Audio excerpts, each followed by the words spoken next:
Hello, welcome to my new show, You Throughout the Years. Here, we will have conversations with ordinary persons like you and me. Everyone has a story, either good or bad, funny or sad. So come and reminisce with us as we find out how these years have shaped our lives. And you can see this lovely lady, another artist on the show by the name of Mary. Hello, Mary. Hi, Rochelle. How are you? I'm good. Good. Can you introduce yourself to us? Sure. I'm Mary Dunn, and my channel on YouTube is Pittsburgh Artist Studio, where I do art, I do interviews, and just have fun. Yes, and her channel is wonderful. So Thank she you. will talk some more about that later in the show.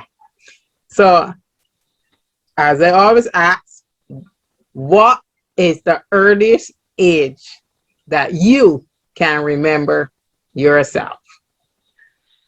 Well, I remember, I know I wasn't too old because when we moved from where this happened, I was 3 when we moved. I lived in a place called Hazelwood, Pennsylvania, and we lived in a row house. My grandmother owned these houses, and my aunt and uncle lived on both sides, and we lived in the middle. And I remember my cousin. I can't remember if she tripped me or if I tripped because I must have been pretty young, and she slammed the gate in my face. Oh, So that was the start of our relationship. And I remember having to go to the doctor because my lip um, was bleeding. And I can remember my dad carrying me up those steps. Now I was just about 1 or 2. I know, I wasn't that old, carrying me up the steps to go to the doctor because I was so scared and I was crying and screaming.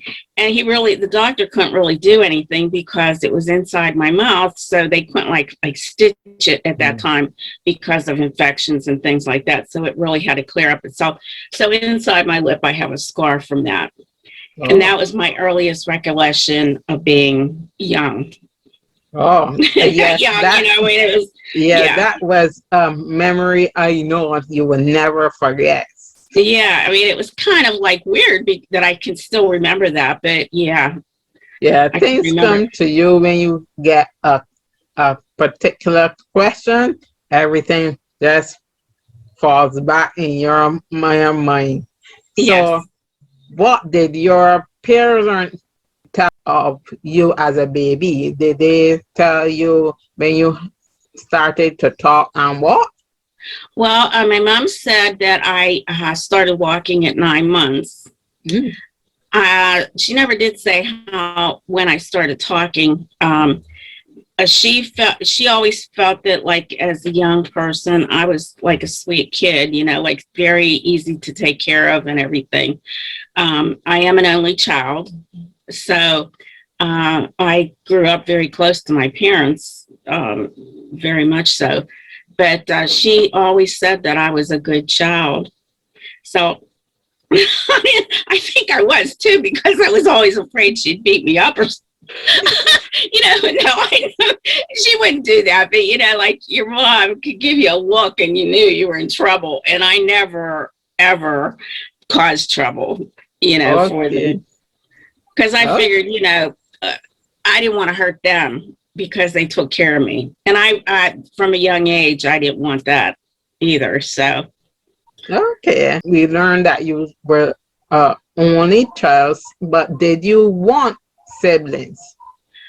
um, as I got a little older, I wish that I would had siblings. But then as I got much older, it didn't matter to me anymore.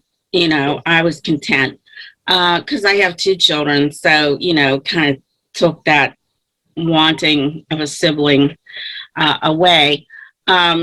We did, when I was in the second grade, we took in two children, like not for adoption, but just like to care for them. And they didn't stay very long because they were just having a hard time. They missed their mother. I think their mother was into drugs and stuff. So it was like, it was very, very hard. I think we had them about a month, but they wouldn't stop crying. I can remember them crying all the time, especially at night. During the day, it was fine, but at nighttime, it was very difficult for them. So Yeah. my mother, she couldn't handle that constantly. Oh, okay. But you have to feel for the children, it's a Yeah, new environment. So, yeah, and they're not with their mother. So, yeah, yes, they'll be sad. yes. Okay. You say you were growing up as a obedient child, a sweet child, as you say, a child that was easy to raise. So, Mhm. how was your attitude, say, from 4 to 11, your childhood? Yeah, it really started to change. My family was kind of strange. That's all I can say about them. My grandmother came from Italy, and she was she talked English, but she couldn't read and write. And I don't know if it was because I was an only child or what, but it was like I was never favored in any way. Like my other cousins and things were always favored. She would just ignore me, I don't know why, you know. And then the cousins, like, they were, I guess, in a way, jealous. That's the only thing I can think of. And the one that hit me with the gate, we never were friends. We never did get Okay. along. She was always spiteful. So those years kind of like changed my attitude a little bit. I wasn't as sweet, but in those days, my mother didn't want to cause trouble. You were seen and not heard, so you couldn't really express how you felt about these things. But she did finally realize what was going on. And we would always gather on Sundays for, like, we go to my grandmother's on Sunday.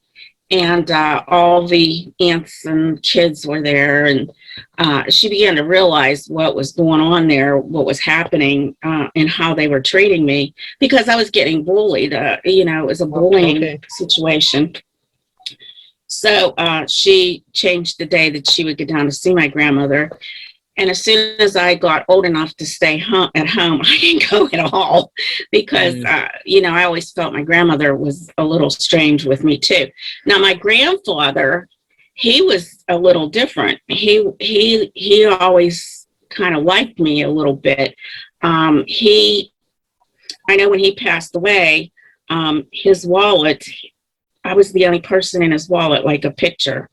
And boy, did that upset everything. He was the only one that actually showed me a little kind of love, I guess you would call it. But it wasn't great growing up. And plus, Okay. it seemed like I had a lot of people bullying me, not just my family. I don't know why. The only thing I can think of is they were jealous, but I didn't have a lot. Just because I was an only child, everybody thought I had things. And we really didn't, because my mother was a stay-at-home mom.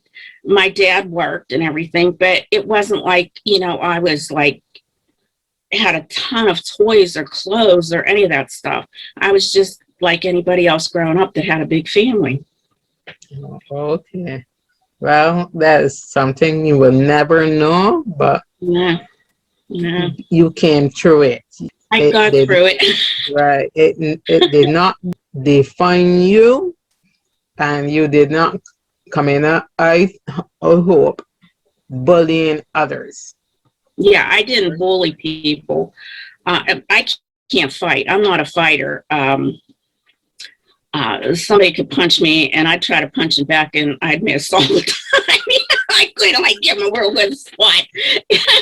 But, so I'm not like a person, I'm just not that kind of person. And actually, if I was confronted by anyone, I would just start crying. I was always I just start crying because I didn't know what to do. I just Oh, wasn't that kind of person. so how did this affect you at home and school? And well, I didn't have any friends. I just was afraid to have friends. My cousin and I went to the same school. And if I made a friend, which I finally decided that it was hopeless to do that, she would make that friend also, and then almost kind of take the friend away. Mm. Get into that person and just control it. So I just decided that I'd be better off being a loner, and that's kind of what I did do. I was a kind of a shy person at the time. I was very shy.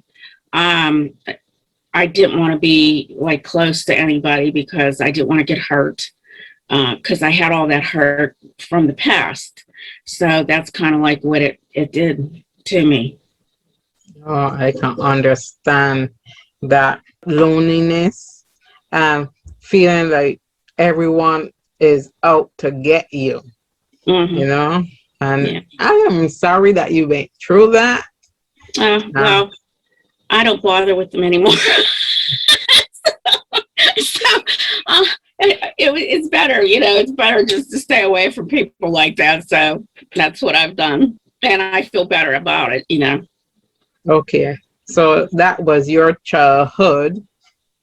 So we are going now to your teenage years. Um, we we're starting to know ourselves and our likes and dislikes. And what was your teenage years like? Did you get in trouble? Did your hormones just do a 180? Did you did you do things that you never thought you would ever do? No, I focused on school. When I got into high school, I things had changed a little bit more for me when I got into high school. The teachers started to like me a little bit, like, I don't know if you could say I became like teacher pets, like when I was in grade school and junior high school, that didn't happen. But as soon as I got into high school, it changed a little bit for me. And it was a little bit more bearable. But I kind of focused on my schoolwork. I got involved a little bit into doing plays. I didn't do too many because my mother didn't want me to get into that. So I think I did one play. I did one play and she thought I was going to Hollywood or something. I don't know. She she she would not pick me up from school if I was in a play or trying to be in a play. So I did one play. That was it. But I liked that. I mean, it was like kind of my expression, but it wasn't like I was gonna, like I said, go to Hollywood or anything. I just enjoyed it. It was like my creative outlet. I played viola, but it wasn't in high school. I left that out. It was in grade school. I was in the 6th grade and then I quit. But uh, I enjoyed that to a point, but I wasn't real good at it. I wasn't like like a lot of people are so good at things when they start, and I just couldn't. I had a hard time keeping count on notes and things like that. So I really just focused on my schoolwork in high school. Um, like I said, I stuck to myself. Boys, I didn't date any boys. I mean, I liked a guy. I liked one of the boys there for like 3 years, but I didn't have the guts to like talk to him. So I was too shy. So, but I did go to school with a famous person. His name is Jeff Goldblum, and I don't know if you know Oh, who that is. Yeah, yes, I love him. I yeah. love him. Yeah, so he was in my class, graduating class. And I only saw him and this is kind of an interesting story because I was in study hall. That's, like in between a class, you had a study hall. So was in the music room and he was sitting at the piano. And one of the people that I had grown up with, she was sitting there beside him, and he's playing this piano, and it was fabulous. I mean, it was just like, wow, I couldn't believe how good he was. And I thought, boy, he's going to be a famous pianist. I know it. Well, he does play jazz. He does do that right now. I think that's what he's into, in between acting and stuff. But then he became a famous actor, and I was like totally shocked because I Yeah, had no idea that was his where he yeah. wanted to go. But yeah, that was kind of interesting. So I graduated with him. Oh, so all of your teenage years was feeling alone push you to to focus more on your education and just get the things that you wanted from school and never wanting to be in trouble. No, never got into trouble. Sometimes I wonder why I didn't do any of that stuff, like cut school or whatever, But I think if I would have done that, my mother would have probably, you know, she wouldn't have liked that too much, I'm sure of it. My mother wasn't mean or anything, but she scared me. You just didn't want to cross her in any ways. So yeah, I yeah. So Yeah, you had a strict mother. yes, very strict, very strict. Okay. So now we are going into your 20s. Yes. Um, and this is a time that you're getting more confidence, or you're supposed to get more confidence. You're supposed to know yourself a bit better. What did you say that you want for a career, and you will go towards it, or did you go in college, or did you say that you will get a boyfriend at this time? What did you Okay. do in your 20s?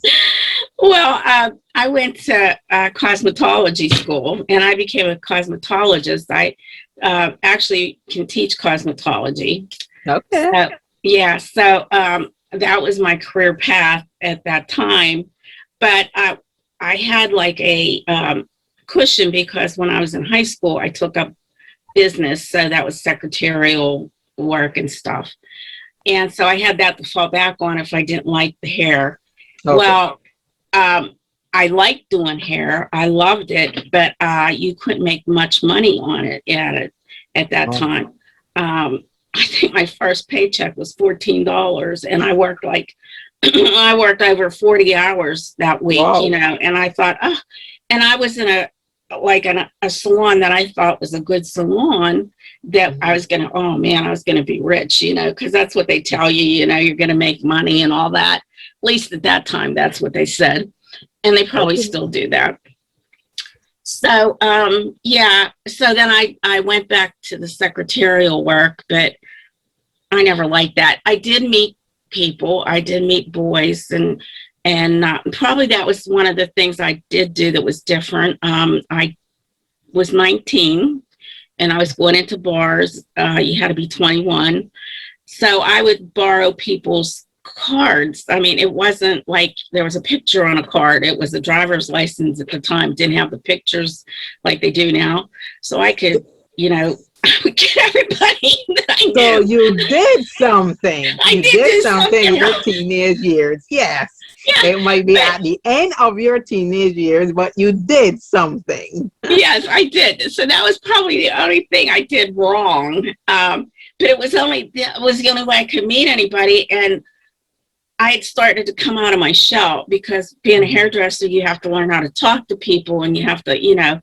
So I did meet boys. And then I guess when I was about 19, I was working in a salon. I was managing the salon. And one of the owners who was young, I said, let's go out some night. I said, Okay. okay.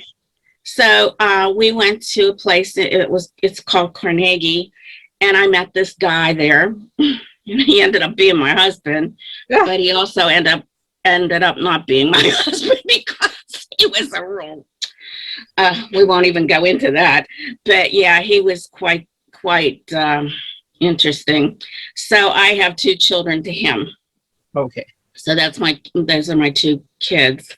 But it was a bad time. Like you just, because I didn't have experience with people, because and I couldn't see that he was the way he is, and his family, the way they were pretty weird too. And so it's too late after you're married. I mean, you try to keep it together, which I tried, but I would say we were kind of married for 17 years, but he left in the 11th year, right after I had my second child. He left. Oh, very sorry to hear that. Yeah. And well, it was the best. It was for the best. It really was. Okay, yeah. If you know something is not working, mean to walk away. So right. Well, I think it's the fact that you really don't hone in on some of people's traits. Because I wasn't around a lot of people, so right. I didn't know if someone was a good person or a bad person. I mean, he just came off to be a good person, but there were signs when I look back at it. There were signs that showed me, well, he was a little off. He just couldn't get close to anybody. His family didn't like people that were Italian, and there was just a lot of things. And it was just a lot of things that were wrong in that family. So it hurts my kids. Yeah. Those are the people that get hurt. But if I wouldn't have gotten away from him, it would have probably been much worse on my children. Okay. And this started in your 20s? I think I was 22 when I got married. Oh, so yes, young lady, just first time going in the world, meeting person. So, and you could say you were carried away a little. Yeah. By the little bit of attention that he gave me, which wasn't much, so I should have seen that too. But we can understand how you got into that situation, right? So, so your whole 20s was just being a wife and a mother. Right.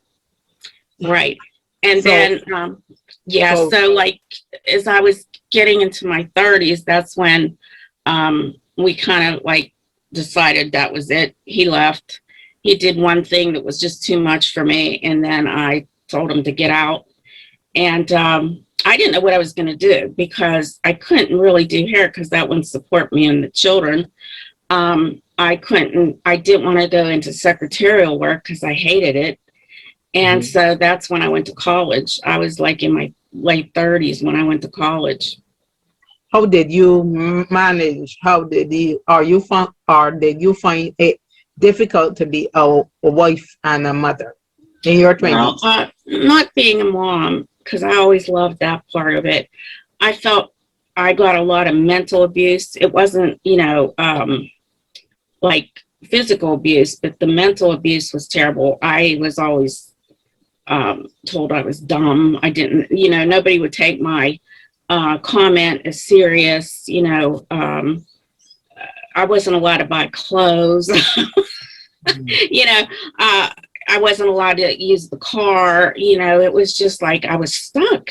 I couldn't do anything, so I finally did get a part-time job, and I was working in a fabric store, and I started to make my clothes and my kids' clothes.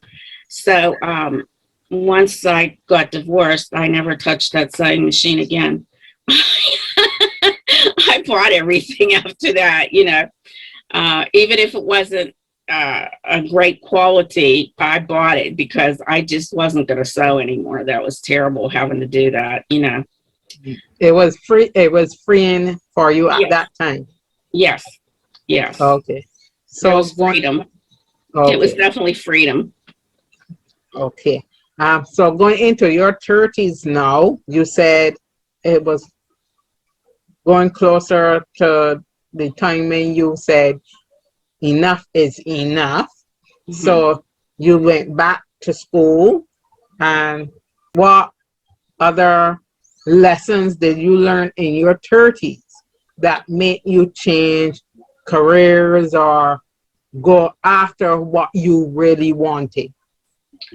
Well, when I went to college, I took up business because I thought that that would be a really good uh, career for, taking care of my children.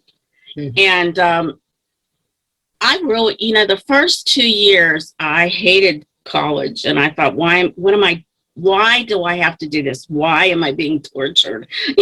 Because it was so hard. And luckily, I mean, I had a good foundation from high school and my, growing up years, that it made it somewhat easy, but it was hard. It was very hard. Well, when I got into my junior year of college, I thought, wow, I love it. I love it. Mhm. I started to you start to learn things and you just feel so good about all the things that you learn. I was like in math classes, calculus, learned how to do that. I don't remember how to do it now though.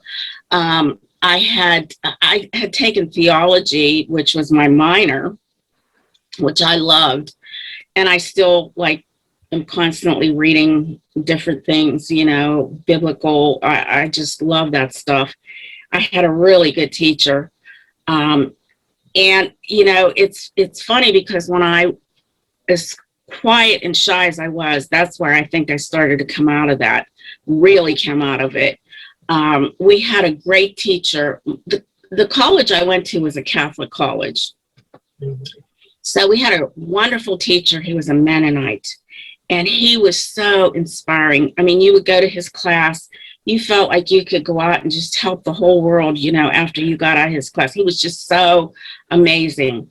Well, the nuns didn't like this, like the fact that most of the students were taking his classes and not like the priest classes or the nuns classes. Oh, So, okay. yeah, so they decided to let him go. So I got a petition going out.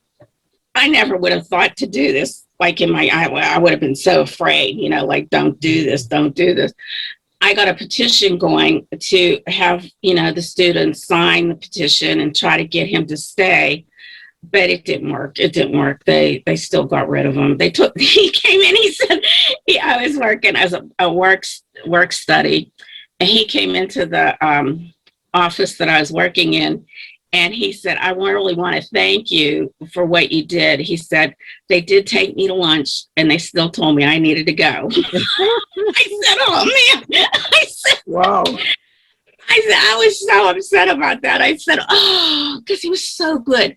Well, he's now teaching at another college. It's a theological college. So he's much better off. He's a professor there. Uh, but I would have never been able to do that, I don't think, so it made me a little bit more self-confident about myself. I felt like, boy, I'm not as dumb as everybody was telling me before. So I feel like, I'm doing some good. And I had high expectations. I really did when I got out of there. And I had decided that I wanted to go for my master's. I first was applying to different jobs throughout that time. When I graduated, I was like 38.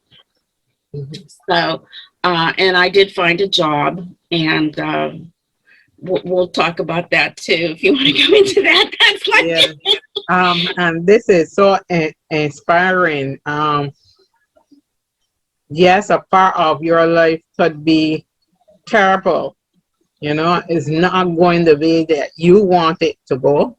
But once you put your eyes on your goal that you want to achieve, and fight through to get to your goal, you're going to make it. And you made it.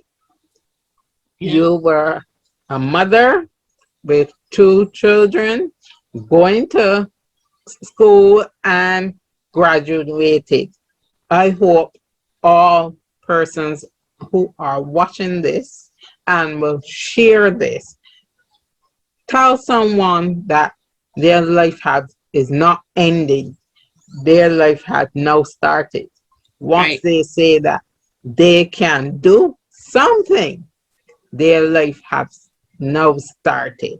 So I'm Exactly. so happy that you had that strength to get up and you showed your children the right attitude to have in life.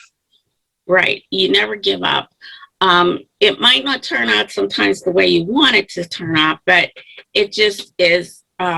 It's just a like it's something like you can overcome.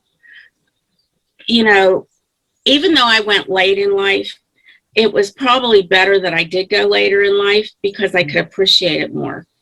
I Yes. appreciated what I learned because there were so many great things that I learned. And like my daughter is going to college now and she just stresses out about everything. I said, you just got to relax and enjoy what you're learning and just take it in because you don't realize how amazing all that is that you're Yeah. getting. So but I love if I could go to school right now, I'd go back and do it again. Yeah. But Yeah. I That's it. just yeah.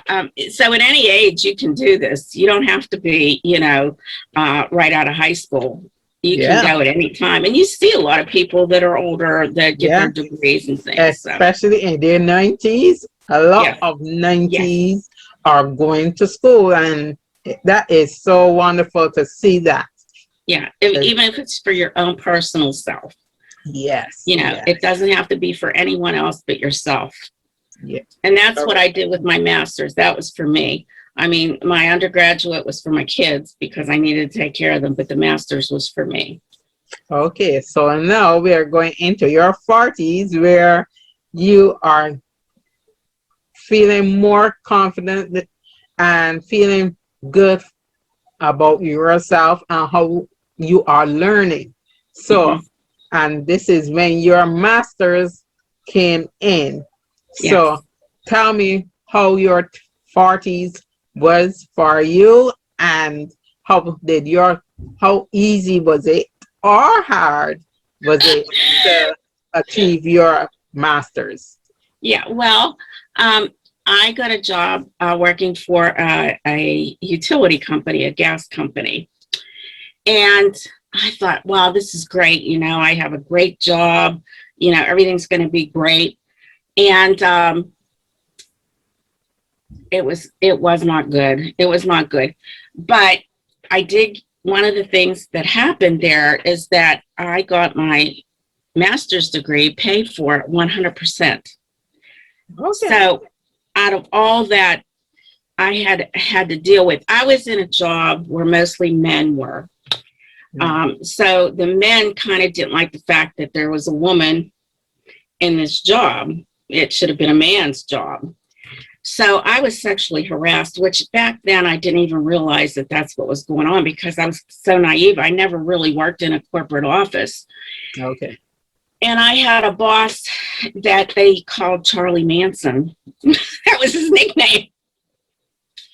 And he was really horrible. He really was. I mean, I said, of all the things I had to get, I didn't have things easy. And then I had to get this guy, to be Mm. my boss.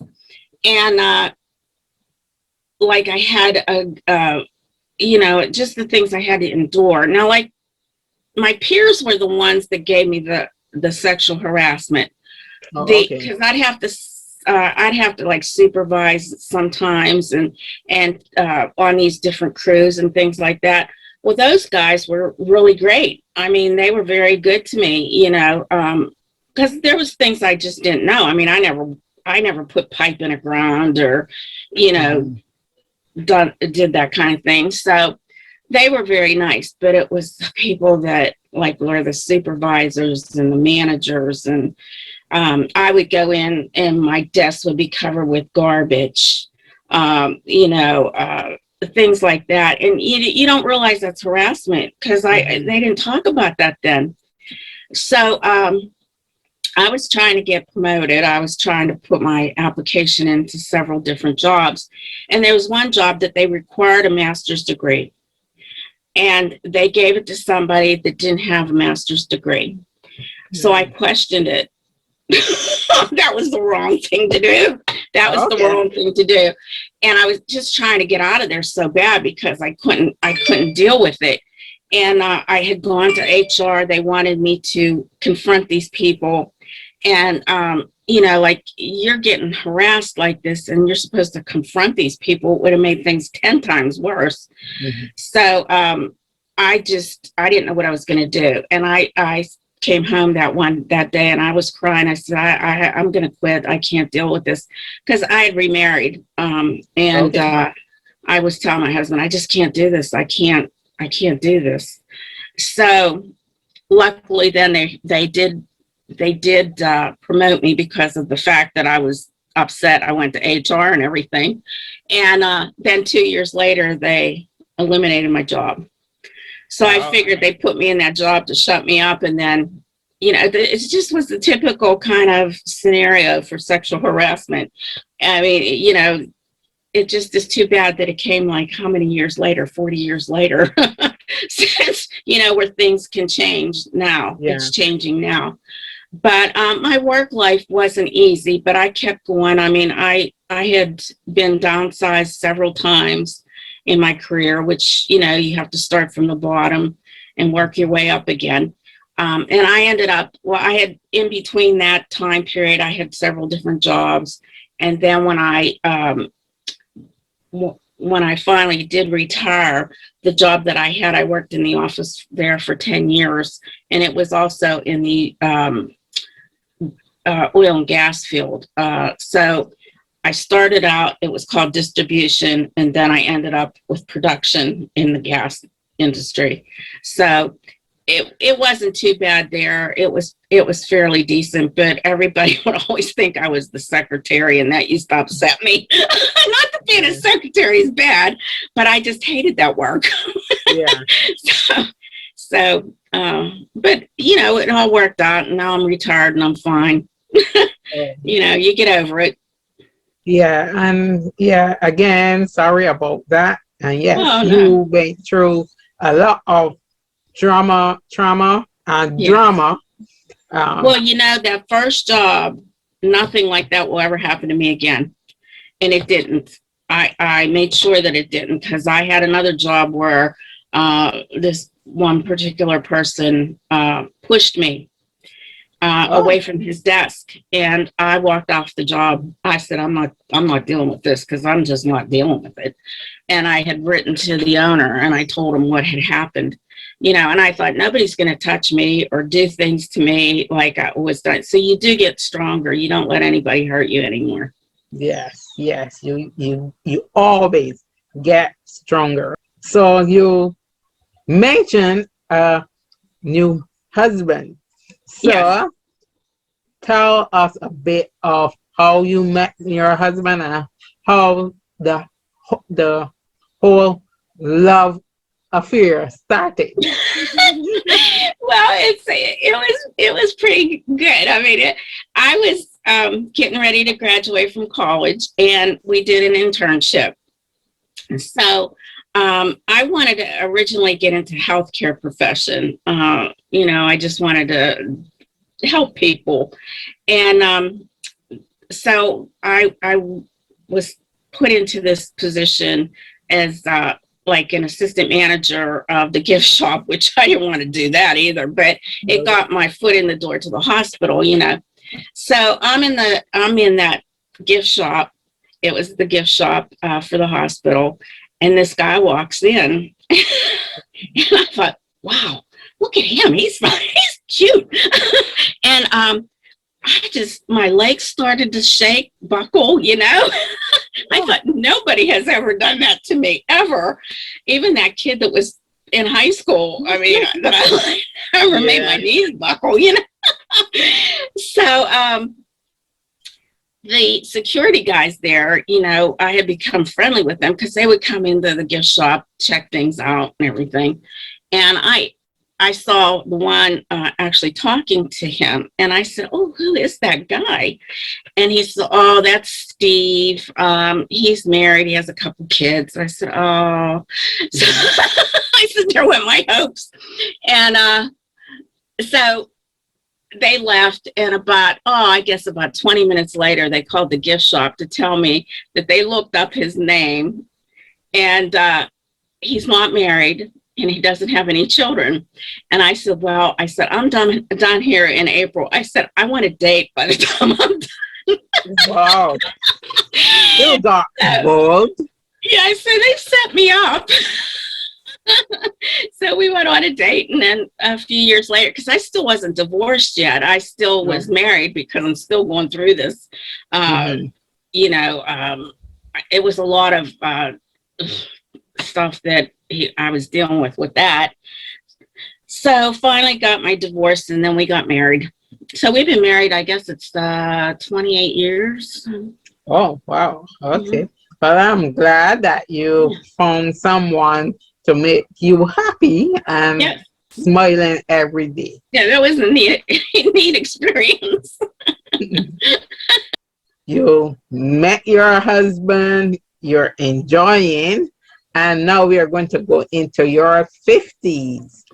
What did you do in your 50s? I know you're enjoying your married life, but did what hobbies or new interests came in your life? Or Well, anything happened in your 50s? nothing really stands out really. You know, like I was still working. My kids were getting older, and I started to focus more on my art again because, you know, with them growing up and working, it was kind of hard to like really focus on it because I had been, I guess, doing art for a long time. You know, I started doing it, you know, my first painting, I think I was 10 years old. So, yeah, so I mean, it was on and off all the time. So I started to join some different organizations, art organizations, and did some exhibits and things like that. That kind of helped me feel better about myself again because with working, it was very difficult, you know, to feel good. You know, in corporations, it's so different. You know, I worked for a small company when I retired. And basically, I took care of the office. You know, I was like taking care of everything. But you never got the recognition. Yeah. You know, you just always felt you always had to ask for a raise. You know, you never got like, "Oh, you did a great job on this." You know, there was never anything there. So my art made me feel good. If I could win an award or if I got accepted into an exhibit, I felt really good because I thought, well, I have some kind of talent, you know.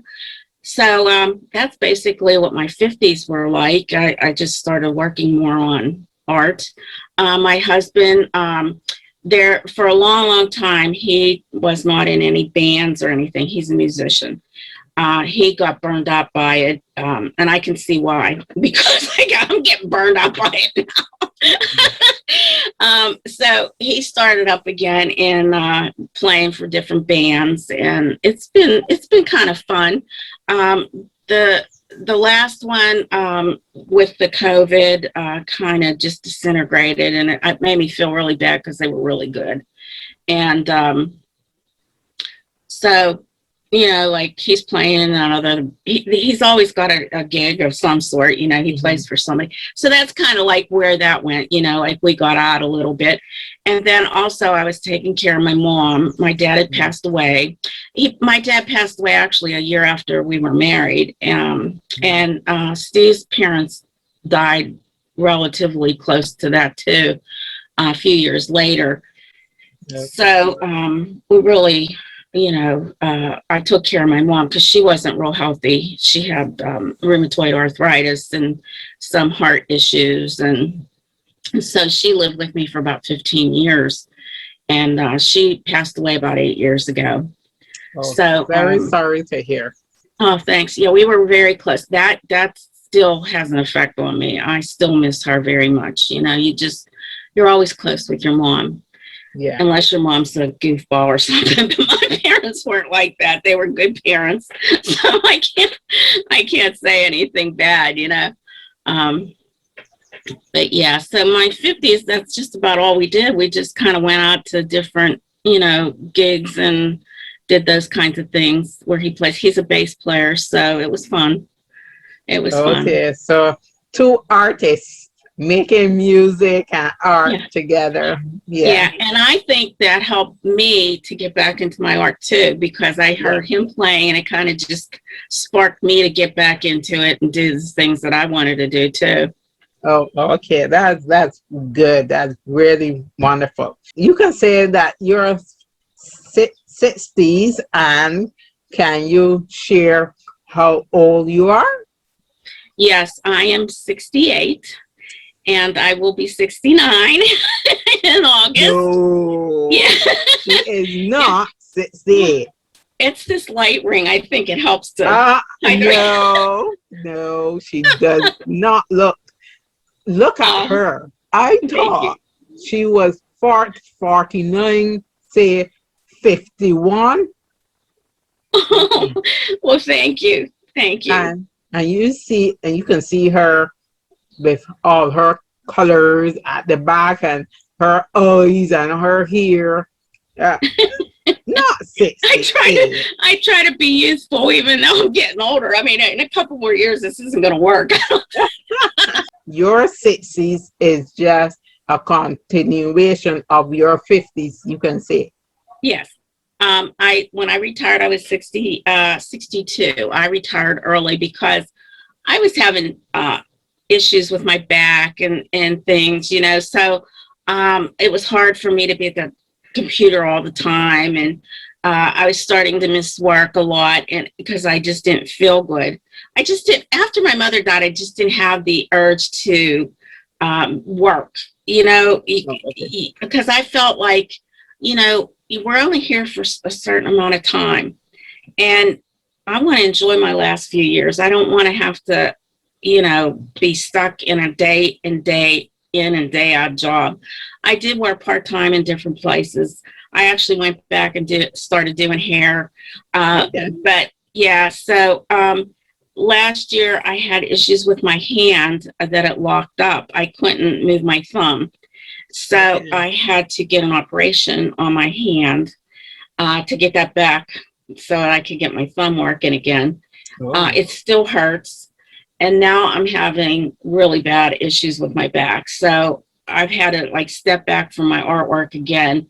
Can't do as much. I have to be in a chair to sit to be comfortable because standing is just too hard. But I'm still alive. I'm still alive, and that's all that matters. amen.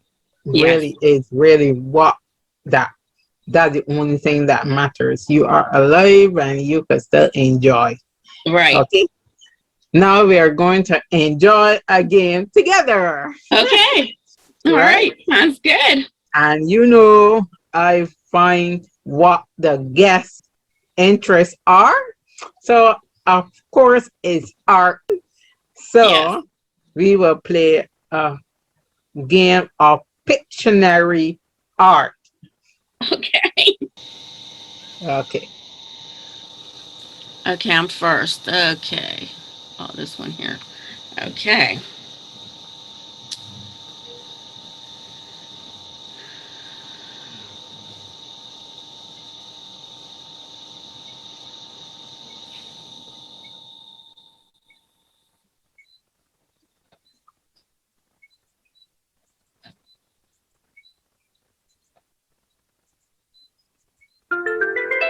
Oh, Yes, good banana. job. That was good. Okay.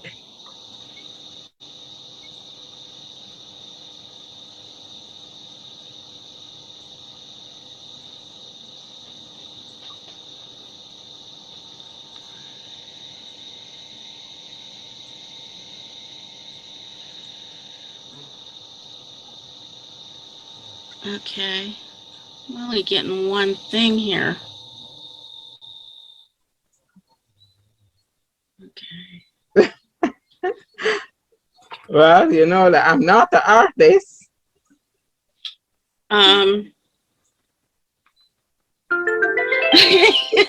Yes, a boy, yeah. Okay. Oh, this is going to be hard. Okay. All right.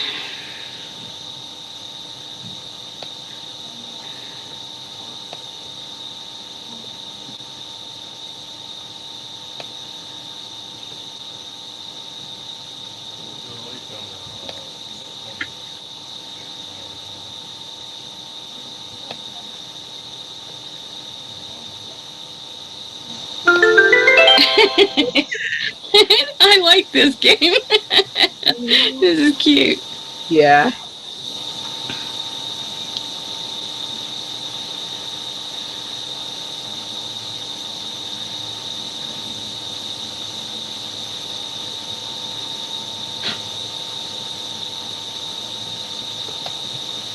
Oh.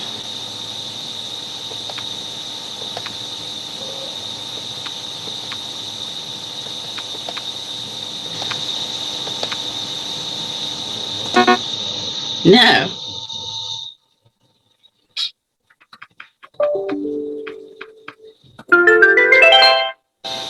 Yeah. Balloon. Oh, it's me. Oh, Yeah. geez. Okay. Oh, boy. This is hard.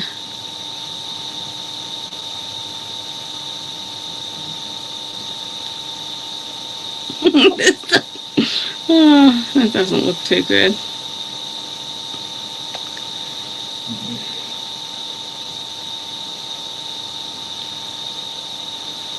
Hmm. Hmm.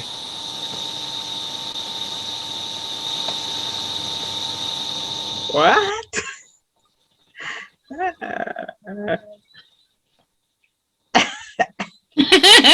I can. What? Yeah, that's hard to draw. Um. mm, I really do not. Hmm. Um, let's see if I put a little thing in here. Oh, gosh. Okay. We have 20 seconds. Oh, gosh.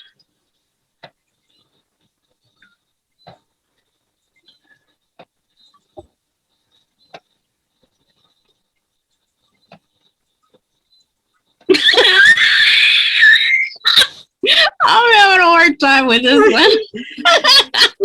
What? Oh, Oh, a screwdriver. yes, Oh, Kruger. I won. You won. Okay, that's good. Good job. Good job. Yeah, so it was a good time That thing. was fun. Yeah, that's called Draw Yeah, Wise. Draw Wise. yeah. Draw wise. I will leave it in the description. Fun. I will let you tell us about your channel and all the art you show. Well, we're on my channel. I teach people how to paint in acrylic. I've done an oil. I did a pastel. I originally started out when I came back into my art with pastel, but I found that doing it in acrylics is a little easier for me and it dries quicker. So I'll show you a couple things that I've worked on recently. This one here was like for an artsy challenge. Every second Sunday, a group of people do a video that's 15 minutes long, and there's a topic associated with that month. So last month was Frida Kahlo, and she was a Mexican artist. So I did this. So that is like it was gouache with India ink, and then Oh, I removed that's the so India ink. beautiful. Thank you. Moved the India ink off of that, and that's kind of a neat little thing. And I just framed it. I kind of liked it a lot, so I got it framed. This was a painting that I taught on my channel, Pittsburgh Artist Studio. Probably put that Yes, I one. remember that. Yeah, the rooster. Yes, that's my rooster. That's all acrylic. Okay. And a lot of people really like this one too. It's my African lady. Now this wasn't a painting that was like real hard. I Mhm. kind of like throw some things in there that are a little bit easier for people because sometimes I like to just do something a little more challenging, and it might take me 3 lessons to do it. But this Okay. was really an easier lesson, and I really like this too. It turned out Yeah, really. it's lovely. Thank you. And I did this one around Christmas time.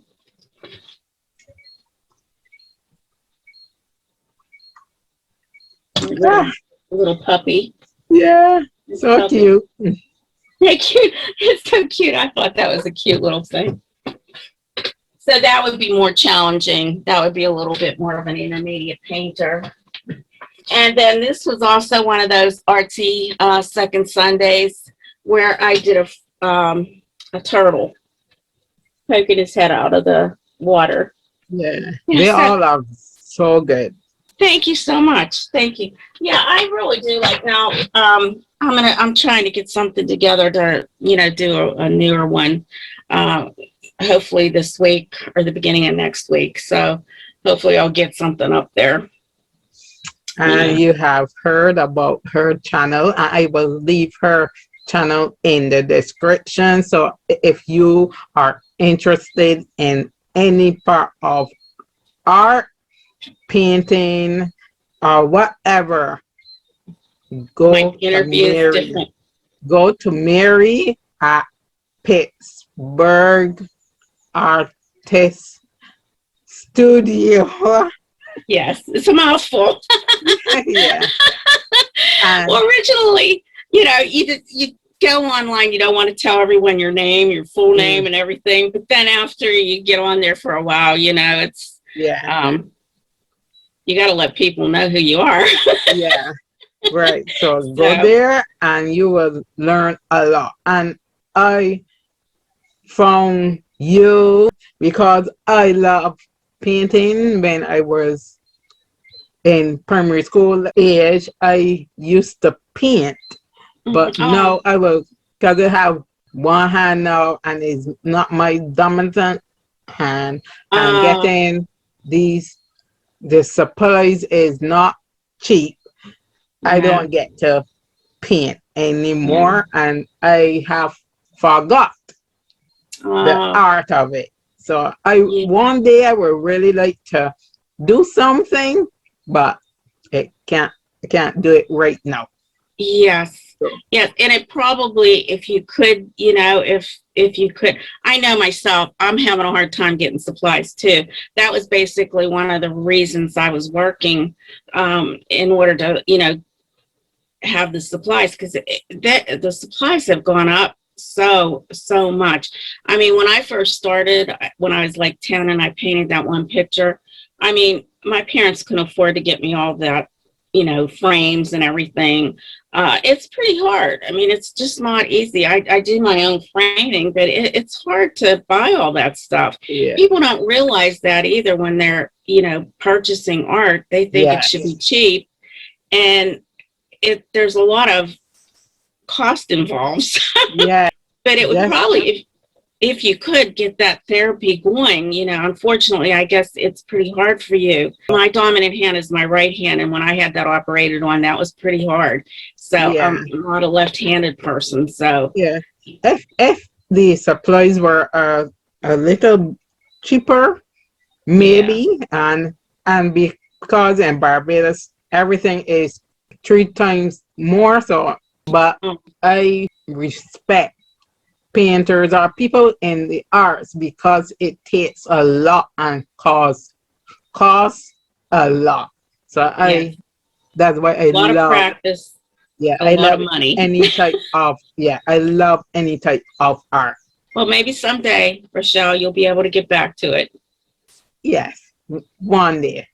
Yes. So we are coming to the end of the show. For the rest of your life, what do you wish or you're looking forward to in the latter years of your life? Oh boy. I'd like to be around for a while. I that's one of my hopes, that I can live a good long life. I don't want to not be healthy during it, but you know, um, if I'm having to be, because like I have that arthritis now, and I don't know how it's going to affect me in years to come. But I'm hoping that soon, since my husband has now retired too, that we can do a little traveling, because I'm just tired of being at home this whole year with the COVID and everything. I would just, these next couple months, my whole summer is going to be shot because of tests that I'm going through to find out how they're going to fix all this pain that I'm in.